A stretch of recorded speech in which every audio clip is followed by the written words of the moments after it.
Natalie, it's always a pleasure to see you. Good to see you too. I was watching Black Swan and thinking, could it be more challenging at the same time physically and mentally? This movie is exhausting to make, isn't Yes. it? No, it was really the most extreme experience I've ever had. Because I think I've probably had things that were as emotionally challenging, but to have the Yeah. physical component side by side was very extreme.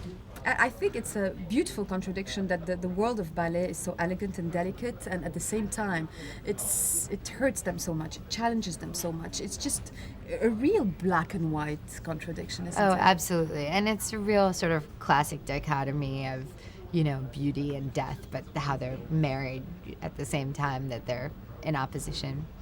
Did you have access to the world in terms of research, or is it as closed as the rumors say? I felt very lucky to have access. My coach, Mary Helen Bowers, was in New York City Ballet for 10 years, so spending a year with her training, we talked so much. I had so many stories of what it was like. And then also once we started shooting and the rehearsal period before with the dancers, surrounded by dancers, so you really get to hear everything. And also there's great books, biographies and autobiographies of ballerinas that were very, very helpful. I think it's the right movie to ask you that question. What was the most challenging thing for you? I mean, there's a lot of things to think of, especially challenging yourself to dance, for instance. Yeah. You might not be born with talent or something, right?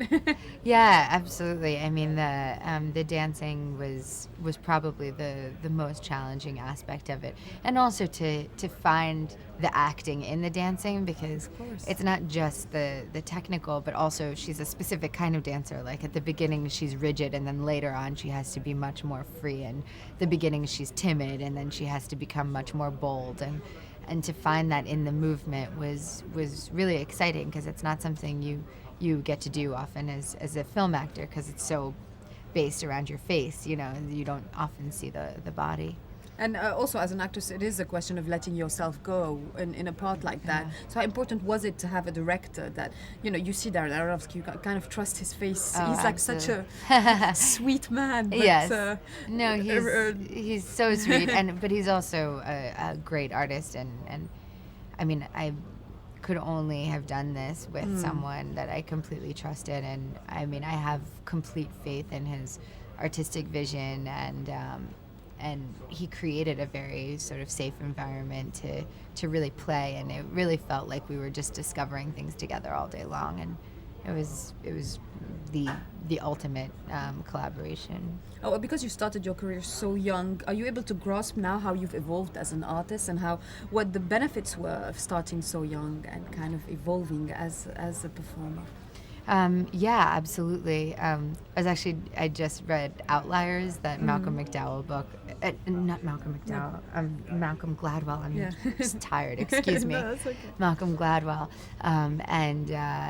And in it, the way he talks about how people become sort of good at what they do by 10,000 hours of practice. And I thought, I mean, not to say that I'm good at what I do, but it's lucky to be 30 and have 18 years of experience behind me.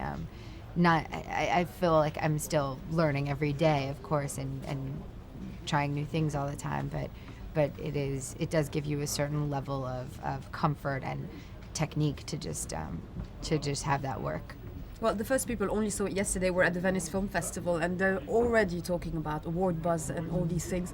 How does that make you feel? Do you feel emotional about the idea of going back to the Oscars and all these things? Well, I mean, It's too for early. me, it's I always have to focus on what I get out of the work, because the work is so fulfilling and so rewarding in itself, and I feel so lucky to get to do it. And sometimes you do work that's really fulfilling that doesn't get noticed, and it has to be as meaningful to you as when it does.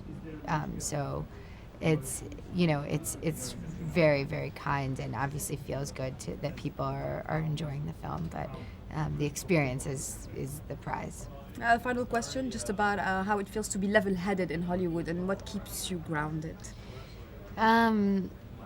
Thank you for saying I'm level-headed. I don't always it's feel true, so it's true. level-headed, but I have an amazing family and really, really good friends who tell me the truth about everything, and that's important, just always to remember who you are, because people can build you up to be something that's very different from who you actually are. So.